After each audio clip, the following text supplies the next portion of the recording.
lidinha do Eutidemo, nem precisaria ir tão longe, né? Logo de cara a gente já percebe que a gente está diante de dois picaretas formalistas que, na verdade, ficam brincando de jogos de linguagem para refutar todo mundo. Então, são figuras, né, o Eutidemo e seu irmão Dionísio Odoro, cruciais para que nós, a posteridade, pudéssemos compreender o que foi a erística como um todo. Tá? O Eutidemo é a fonte principal na história das ideias do nosso conhecimento sobre o que é erística. A erística é o quê? Um protagorismo degradado. Protágoras parte do princípio que o homem é a medida de todas as coisas, mas este relativismo, que tudo aquilo sobre o que nós falamos, o valor sobre todas as coisas que nós formulamos na inteligência, elas sempre estão em relação com o homem, é isso que quer dizer o relativismo de Protágoras. Não é um relativismo vulgar, ele é um relativismo consequente de um interesse fundamental na natureza do ser humano. Ele se soma ao método antilógico. O que é o método antilógico de Protágoras, que a erística desenvolveu e transformou num método de formação intelectual com muitas aspas, tá? Porque aqui a gente já está numa fase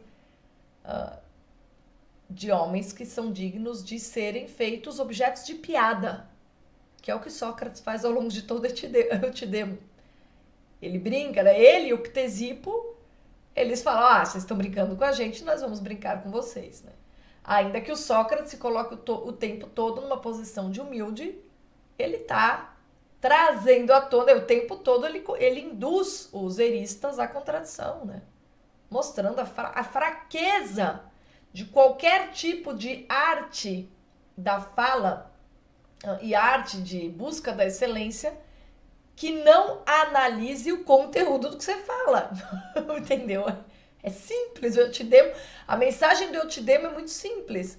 Você está diante de dois picaretas que ficam brincando de jogos formais, diante de uma plateia interessada em entretenimento, e você fica ali falando, vou te refutar por refutar, com argumentos pífios, em que a lógica é subvertida, e silogismos, ou seja, cadeias de juízos que induzem a uma conclusão, falsos, são mesclados com o verdadeiro e são forçados como se fossem verdadeiros.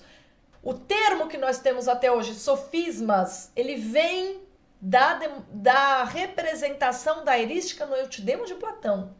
Porque, de fato, a erística, aplicando o método antilógico de Protágoras, acabou trazendo à tona uma série de modelos, esquemas de argumentação absurdos e ilógicos. O que é, então, esse método antilógico de Protágoras?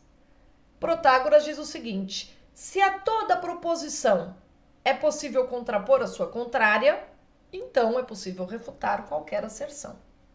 Porque o Protágoras diz o seguinte, ele é um grande representante do discurso do direito, da Assembleia. O discurso o direito, ele tem um papel importante na civilização, que é o seguinte: veja, a pessoa mais canalha, desgraçada, evidentemente culpada, o maior dos criminosos tem direito a um advogado de defesa. Por quê? Porque nenhuma história é absolutamente desprovida da outra parte. Os retóricos humanistas, que são os herdeiros da sofística, tá? Eu costumo dizer, e eu acho que eu falei isso recentemente, que os iluministas franceses são herdeiros de Isócrates. O Isócrates, ele é, ao mesmo tempo, ele é um herdeiro dos grandes sofistas, tá? Por isso que Platão tem um certo respeito por ele. Ele é herdeiro de homens como Protágoras, Górgias, ele não representa a deterioração daquilo que a sofística traz de interessante. O Isócrates representa a conservação de componentes importantes trazidos pela sofística. E os iluministas, como Isócrates, eles são oradores, sobretudo os franceses, eles são oradores com inclinações à filosofia. E a sofística, a grande sofística, ela é a arte da comunicação permeada pelo interesse sobre a natureza humana. É a arte da comunicação atravessada pelo interesse em questões ético-políticas, porque os sofistas estão interessados em definir a natureza do homem enquanto homem. Tá? E esse problema foi trazido à tona por eles. E isso é algo que os estudiosos recentes foram capazes de reconstituir, observando que mesmo nos diálogos platônicos, o próprio Platão diferencia os vários tipos de sofistas. Aqui no Eutidemo a gente tem 2 mercenários que dizem absurdos para fazer a plateia ir à loucura. Tá? É praticamente um reality show da argumentação de 5ª categoria, que era entretenimento. E o Eutidemo deixa muito claro que os 2 argumentadores estão pouco se lixando. Eutidemo e seu irmão Dionisodoro estão pouco se lixando para o valor daquilo que eles dizem.